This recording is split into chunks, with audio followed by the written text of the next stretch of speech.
गाँव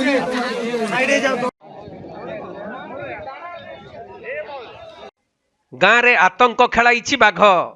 खबर पाई वन विभाग पहुंची शत चेष्टा करथिले मध्य बाघटी को धरिबारे विफल होइछंती। एपरी एक चांचल्यकर घटना घटी मयूरभंज जिला पिठाबटा रेंज श्यामाखुंटा ब्लॉक अंतर्गत जगन्नाथपुर ग्राम रे। तेबे हुए तो शिमिलीपाल अभयारण्य खाद्य अन्वेषण एक कलरापतरिया बाघ गाँ को पशिथिला। तेणु बाघटी को ग्रामवासी माने देखिबा परे वन विभाग को खबर देइथिले। हेले बाघटी एक जंगलिया स्थान रे दीर्घ समय धरी लुचि रहितबा बेले बाघ को देखिबा पई ग्राम आखपाखर लोक माने भीड़ जमाइथिले। परे खबर पाई वन विभागर कर्मचारी और पुलिस पहुंची बाघ को धरिबा पई जाल बिछाइथिले।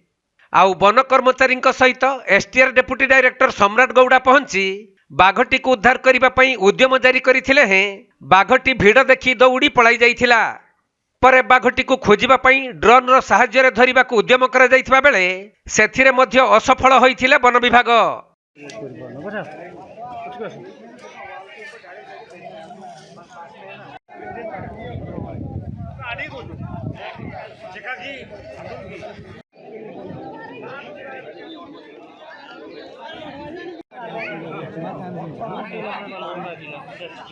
मयूरभंज जिला बारिपदारू दीपक पाणिग्राही रिपोर्ट, कोणार्क लाइव।